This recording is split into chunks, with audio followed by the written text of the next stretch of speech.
নমস্কার, দেখছেন ওঙ্কার বাংলায় টেলি ক্যানভাস, চিত্র শিল্প ছবি ক্যানভাস এই নিয়ে আমাদের এই বিশেষ অনুষ্ঠান।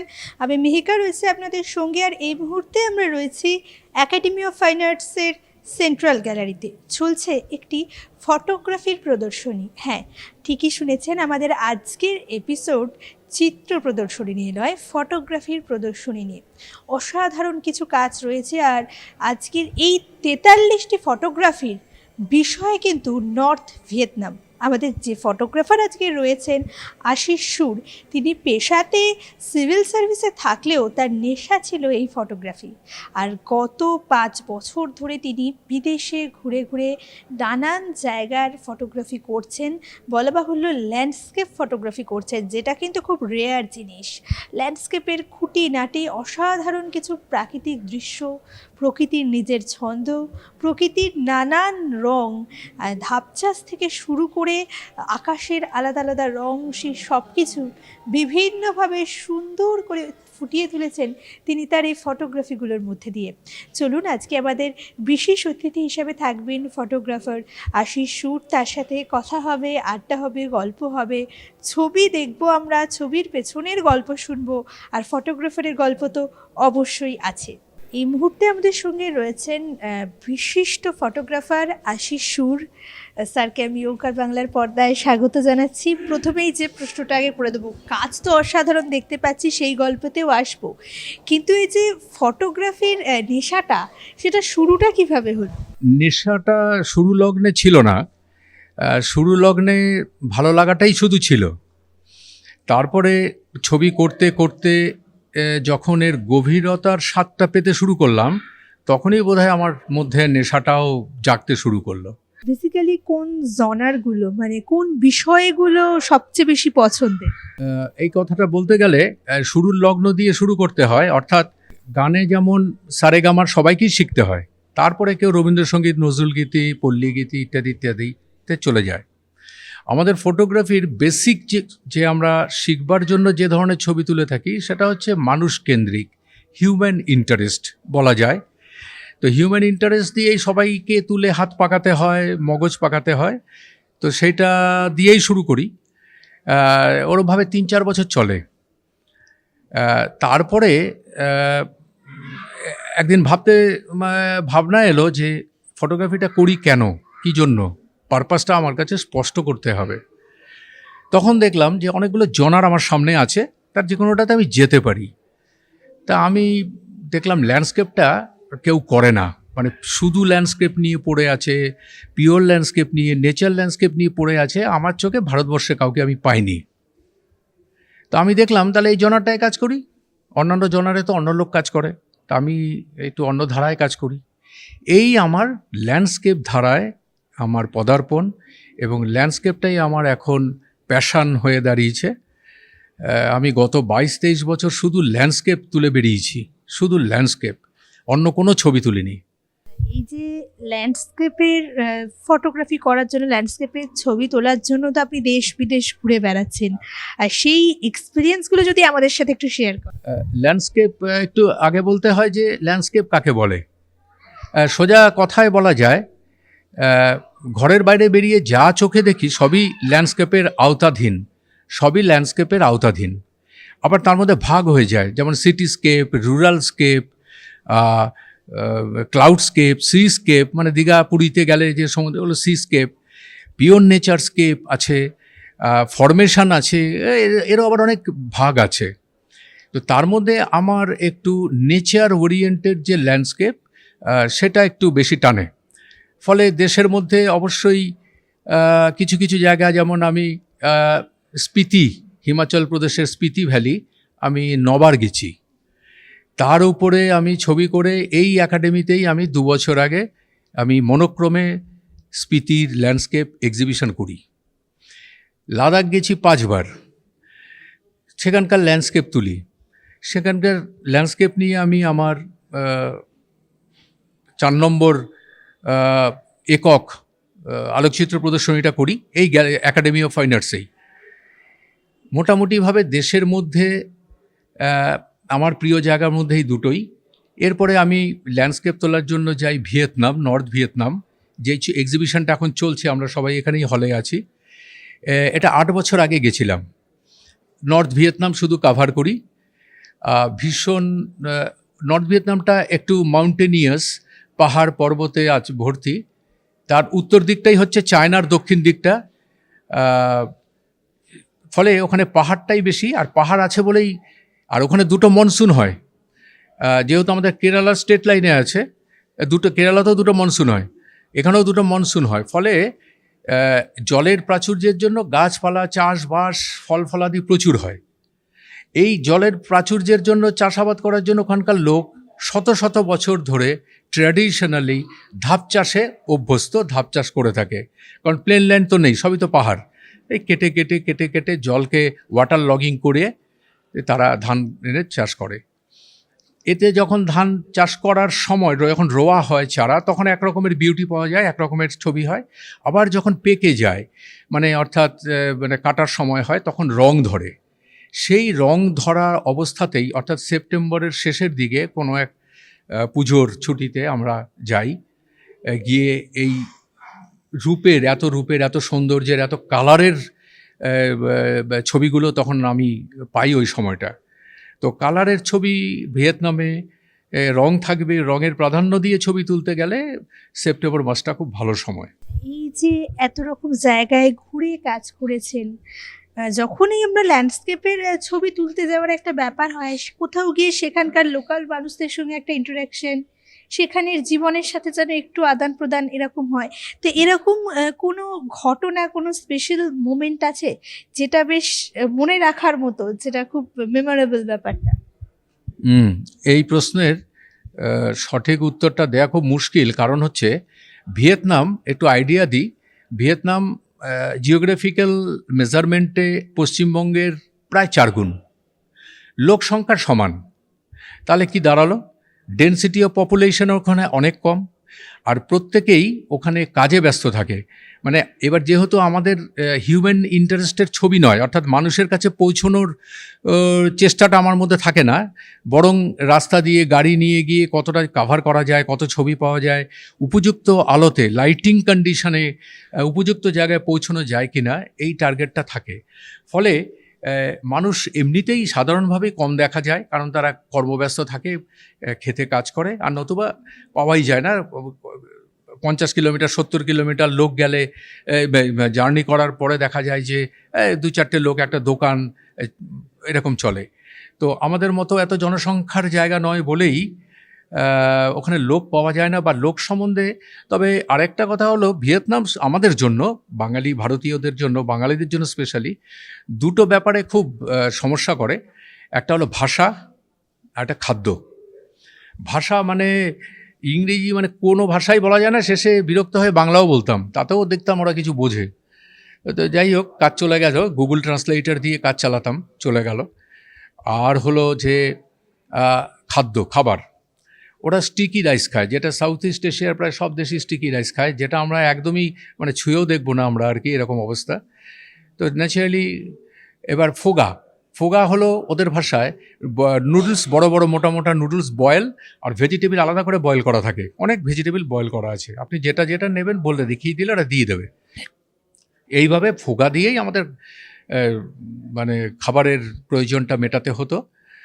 আর ফল ফলাদি আমরা যা খাই এখানে, আর ড্রাগন ফ্রুট তো এখন এখানেও চাষ হচ্ছে ভালো, কিন্তু ড্রাগন ফ্রুট ওই অঞ্চলেই প্রথম শুরু হয়, প্রচুর ড্রাগন ফ্রুট পাওয়া যায়। আর কলার, মানে অন্যান্য যে কমন যে ফ্রুটসগুলো আছে সবই পাওয়া যায়। এই দুটো সমস্যা একটু আছে, আর কোনো সমস্যা নেই। ভীষণ সিকিউরড জায়গা, শান্ত জায়গা, ফাঁকা জায়গা, সব মিলিয়ে কমন ট্যুরিস্টদের জন্যও দুর্দান্ত। এখন যাচ্ছে, আমি যখন গেছি 8 বছর আগে, তখন আমি কোনো ভারতীয় পাইনি আমার ট্যুরে, মানে ওই কটা দিনের মধ্যে বিভিন্ন যে পপুলার জায়গাতেও আমরা ঘুরেছি। তো এই মোটামুটি। আর ডিসিপ্লিনড, মানে ওরা মানুষগুলো দেখেছি খুব ডিসিপ্লিনড, যার যা কাজ সেই কাজটা চুপচাপ করে যাচ্ছে। ওরা ট্যুরিজম, যেটা আমরা ছবি তুলতে যাই ঠিক আছে, আমাদের দিয়ে তো আর ওদের খুব একটা ইকোনমি এনরিচড হয় না। ওরা ট্যুরিজমটাকে প্রমোট করার জন্য, ট্যুরিজমের স্বার্থে সব রকমের preservation, discipline, law and order maintenance সব এগুলো করে থাকে যত্নের সঙ্গে। এই যে এতদিন ধরে ফটোগ্রাফি করছেন, অনেক মানুষের সঙ্গে কাজ করেছেন, মানে অনেক সতীর্থতা একসাথে দল বেঁধে ফটোগ্রাফি করা, বা এমন কোনো গাইড পেয়েছেন, মানে এরকম স্পেশাল কোনো মানুষ যাদের জন্য মনে হয় যে ফটোগ্রাফিটায় আরেকটু উন্নতি করতে পেরেছেন, যাদের গাইডেন্স বা যাদের সঙ্গটা অনেকখানি আরও বেশি স্ট্রং হতে হেল্প করেছে এই ক্ষেত্রে? খুব টাচি অ্যান্ড ক্রিটিক্যাল কোশ্চেন। ঘটনাটা হলো, শিল্প কাউকে শেখানো যায় না। হ্যাঁ হ্যাঁ, সান্নিধ্য বা একসঙ্গে জার্নি করলে খরচা কমে, এই উপকারগুলো হয়, কিন্তু শিল্পটা না নিজেকে একাই করতে হয়, তাতে হোক বা না হোক একাই চালিয়ে যেতে হয় চেষ্টাটা, আর সঙ্গে একটু পড়াশুনো করতে হয়। আর আমাদের এইখানে যে বেসিক যে ট্র্যাডিশনাল যে ফটোগ্রাফি, তার গাইডেন্স পাওয়ার মতো লোকজন আছে। আমি শুরুতেই বলেছি যে আমি দেখিনি ভারতবর্ষে নেচার ওরিয়েন্টেড ল্যান্ডস্কেপ কেউ করে, সুতরাং আমার কারো কাছ থেকে গাইডেন্স পাওয়ার সুযোগই ছিল না। যেটুকু বই পড়েছি, ছবি দেখেছি, কাল্টিভেট করেছি, কালচার করেছি, আর রাস্তায় নেমেছি, এইভাবেই যেটুকু এগোতে পেরেছি। বেশ, অনেক ধন্যবাদ। আমাদের আড্ডা জমে উঠেছে, আমরা অনেক গল্প শুনছি, তবে এরপর কিন্তু আমরা যাব সবচেয়ে ইন্টারেস্টিং পার্টটায়, যেটার জন্য আমাদের দর্শকরা সবচেয়ে বেশি অধীর আগ্রহে অপেক্ষা করেন, অর্থাৎ যিনি স্রষ্টা, যিনি শিল্পী, তার কাছ থেকে তার হাত দিয়ে তৈরি হওয়া শিল্পের একটু গল্প শুনতে। আর এখানে তো ফটোগ্রাফি, নেচার ফটোগ্রাফি, প্রত্যেকটা ছবির পেছনে অনেক গল্প থাকেই, অনেক অনেক রহস্য থাকে, তো সেটা সরাসরি আমরা শিল্পীর থেকে, ফটোগ্রাফারের থেকেই শুনবো। এবার সে ফটোগ্রাফারের কাছ থেকে তার যে ফটোগ্রাফিগুলো, অসাধারণ নজর কাড়া কিছু ছবি, সেই ছবির পেছনের গল্পগুলো শুনবো। তো অসাধারণ ল্যান্ডস্কেপ কিছু দেখতে পাচ্ছি, এগুলো নিয়ে যদি একটু ছোট্ট করে গল্প বলা যায়। এটা অ্যাকচুয়ালি কি হয়, ওই গাড়ি থাকে, তো গাড়ি নিয়ে যখন মুভ করি তখন রাস্তাতে কখনো কখনো এরকম দৃশ্য বেরিয়ে আসে, দৃশ্য দেখা যায়, তো সেটাই পেয়ে গেছি। এবং এটা সকালের দিককার ছবি, সকালের দিককার মানে লো লাইটে আমাদের ফটোগ্রাফির, যে কোনো ফটোগ্রাফি লো লাইটে খুব ভালো হয়, তো এটা লো লাইটটা পেয়েও গেছি। তো সেই হিসেবে এই ছবিটাতে অনেক কালার আছে, বেশ সুন্দর একটা কম্পোজিশনও আছে ছবিটার মধ্যে, ফলে এই দুটো থাকলে পরে ছবি তো ভালো লাগেই। ধান চাষ, ধাপ চাষ, কিছু কিছু পেকে গেছে, কিছু একটু সবুজের মধ্যে আছে, আর কিছু কাটা হয়ে গেছে, লাল পাটটা হচ্ছে কাটা হয়ে গেছে, আর অন্য কিছু বসাবে। তাহলে এখানে এই কম্পোজিশনাল আসপেক্টের জন্য ছবিটার একটু বিউটিফিকেশনটা বেড়েছে। ভিয়েতনামে দুটো লেক আছে, ওটা হ্যানয় শহরের 50-60 কিলোমিটারের মধ্যেই, 7 কিলোমিটার ডিস্টেন্সে গ্যাপে দুটো লেক আছে। এই লেকগুলোতে এরকম ট্যুরিস্ট, এই যে ট্যুরিস্ট বোট আর ট্যুরিস্ট যাচ্ছে, তো এরকম একটা কম্পোজিশন পেয়ে গেছি। তো এই লেকগুলো 2 থেকে 2.25 কিলোমিটারের মতো লম্বা, এঁকে বেঁকে পাহাড়ের, এগুলোকে ক্রাস্ট বলে অ্যাকচুয়ালি। হ্যাঁ, ওর মধ্যে দিয়ে গিয়ে এগুলো ট্যুরিস্টরা ঘুরিয়ে ঘন্টাখানেক ঘুরিয়ে নিয়ে আসে। এটা একটা বেশ কি বলবো, উজ্জ্বল একটা ল্যান্ডস্কেপ। ধান পেকেছে, কিছু অন্য চাষও হয়েছিল, এইভাবে এটা রিদমিক ওয়েতে বেশ অনেকটা, প্রায় 1.5-2 কিলোমিটার অবধি এটা গেছে, পাওয়াও গেছে আর কি সেইভাবে। তো এটা একটা ধাপ চাষের অনন্য উদাহরণ।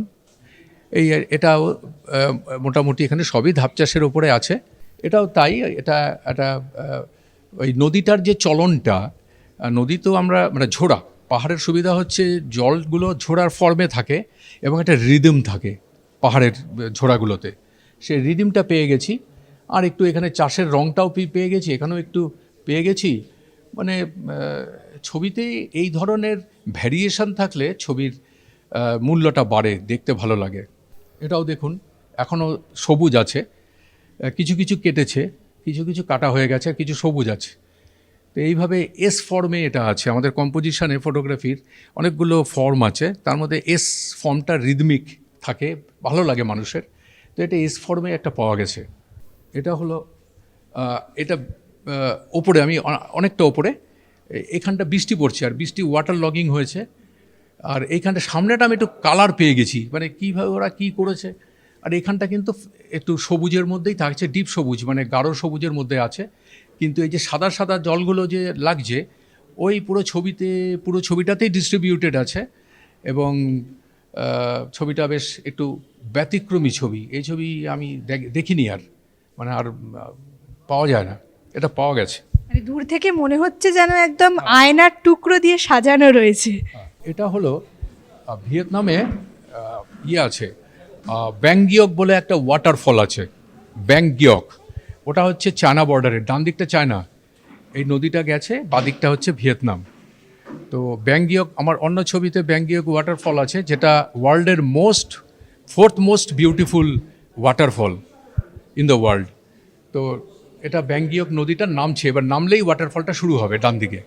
এটাও ধান ক্ষেত, দেখুন পাহাড়গুলো কি সুন্দর, ধান ক্ষেত কেটেছে কিছু, বোঝাই যাচ্ছে। আর একটু বুশি বলেই, চারিদিকে বুশি বলেই এই রঙগুলো বেরোচ্ছে, ফলে মানে এটাও একটা ওখানকার ট্র্যাডিশনাল সৌন্দর্যের প্রতিরূপ। এটা হালং বে। হ্যাঁ, হালং বে হলো South China Sea backwater, South China সির ব্যাকওয়াটার পার্ট ঢুকেছে। এই যেগুলোকে ক্রাস্ট বলে, এরকম প্রায় 1000-এর ওপরে এরকম ক্রাস্ট একটা আছে, মানে অঞ্চলটায় বিস্তীর্ণভাবে আছে। তো এভাবেই আছে, এভাবেই একটা বেশ নেচার যে কত রকমভাবে নিজেই সৌন্দর্য সৃষ্টি করে, এটা একটা তার উদাহরণ। এটা ধাপ চাষ, অবশ্যই ওয়াটার লগিং, বৃষ্টি হয়েছে বা জল সেচন করে এখানে জমিয়েছে, এবার প্ল্যান্টেশন হবে, চারাগুলো পুঁতবে, সেই অবস্থায় এটা পেয়েছি। বাঁধগুলো যেন শিরা একটা ফর্ম নিয়েছে। তো এত বিউটি থাকে, বিভিন্ন বিউটি পাওয়া যায় নেচারের মধ্যে, ঠিক আছে। অসাধারণ রিদিমিক ছবিগুলো, মানে সবচেয়ে লক্ষণীয় বিষয় কিন্তু এটা, মানে ছন্দে একদম মোড়া রয়েছে ছবি। হ্যাঁ, এই দেখুন, এইটা একটা কি সুন্দর ফরমেশন, এটা ওইটা আছে, এরকম আছে। দেখুন রং, দেখুন ওইটাই রং, দেখুন ওইখানে ওই যে চাষ হয়েছে, চাষি এখানে বিশ্রাম নেয় দিনের বেলা, আর এই ধাপে ধাপে চাষ, তার রং হয়েছে এত, ঠিক আছে। আর তো লাগবে না, আর লাগবে না, চলুন ওখানে চলুন। এই যে আলাদা আলাদা ধাপ, সেখানে আলাদা আলাদা রং, অসাধারণ সুন্দর একটা কম্পোজিশন। আর কোথাও গিয়ে এই কম্পোজিশনের মধ্যে দিয়ে, এই ছন্দের মধ্যে দিয়ে যখন প্রকৃতিকে ফুটিয়ে তোলা হচ্ছে, প্রকৃতির গল্প বলা হচ্ছে, সেটার মানে একেবারেই তুলনা থাকে না। অসাধারণ ছবি প্রত্যেকটা, সেগুলোর গল্প শুনলাম, অভিজ্ঞতা শুনলাম, অনেক কিছু শুনলাম। তবে শেষে একটা ছোট্ট প্রশ্ন করব দর্শকদের জন্য, একজন ফটোগ্রাফার হিসেবে এবং অবশ্যই প্রকৃতি প্রেমী হিসেবে আপনার কি বার্তা? শিল্প সবসময় মানুষকে আনন্দ দেয়, সেটার মাধ্যম যাই হোক। আর ফটোগ্রাফি খুব চটজলদি একটা আনন্দের উৎস, যেহেতু ক্যামেরায় শাটার টেপার সাথে সাথেই ব্যাক সাইডে দেখে নেওয়া যায় যে কি হলো। ফলে এই যে চটজলদি একটা রেকগনিশন দেখা, আমি কি করলাম, এই সুযোগটা ফটোগ্রাফি একমাত্র দেয়। সেই হিসাবে এটা ভীষণ একটা আনন্দের মাধ্যম। দর্শকরা, সাধারণ মানুষ সবাই আজকাল ছবি তোলেন, সে বিভিন্নভাবে, মানে মাধ্যমে, মোবাইল দিয়ে তোলেন, ক্যামেরায় তোলেন, ক্যামেরারও আবার ভ্যারিয়েশন আছে। যাতেই তুলুন না কেন, আপনার আনন্দ আসবেই। আর বেশি আনন্দ পেতে গেলে একটু গভীরতায় ঢুকতে হয়, একটু বেশি চর্চা করতে হয়, খাটাখাটনি করতে হয়। তবে ফটোগ্রাফি A to Z শুধু আনন্দই দেয়, এটুকু আমি বলবো সাধারণ মানুষের জন্য এবং দর্শকদের জন্য। প্রত্যেকেই এই মাধ্যমটাকে আমরা এখন নিয়ে ফেলেছি, আমাদের মোবাইলে ছবি তুলি বেশিরভাগ মানুষ। তো সেই হিসেবে অবশ্যই এটা একটা আনন্দের উৎস। আপনারা প্রত্যেকে ক্লিক করতে থাকুন, ছবি তুলতে থাকুন, আর একটু ভাবতে থাকুন এর পরের ছবিটা যেন আরেকটু ভালো হয়। অনেক ধন্যবাদ স্যার, আমাদের সঙ্গে ছিলেন ফটোগ্রাফার আশিস সুর। তার থেকে বেশ সুন্দর করে আমরা ফটোগ্রাফির অনেক কথা শুনলাম, অনেক খুঁটিনাটি শুনলাম, আর অবশ্যই দর্শকদের ইন্সপায়ার তো তিনি করলেনই। আজকে কিন্তু অসাধারণ একটা এপিসোড আপনাদের সামনে তুলে ধরতে পারলাম।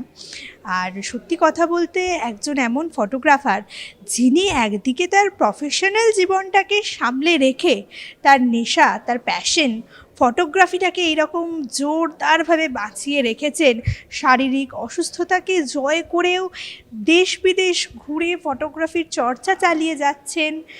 সত্যি তিনি শুধু প্রশংসনীয় নন, তিনি আমাদের সবাইকে কিন্তু ইন্সপিরেশন যোগান। নিজের ভালোবাসার কাজকে, নিজের ভালো লাগার কাজকে আঁকড়ে ধরে থাকার, প্রকৃতিকে বিভিন্নভাবে ফুটিয়ে তোলার, প্রকৃতির ছন্দের মধ্যে দিয়ে গল্প বলার যে ইন্সপিরেশনটা তিনি দেন, সেটা সত্যিই অনন্য। যাই হোক, আজকের মতো আমাদের এই এপিসোড এই পর্যন্তই। সবাই দেখতে থাকুন ওঙ্কার বাংলা। নমস্কার।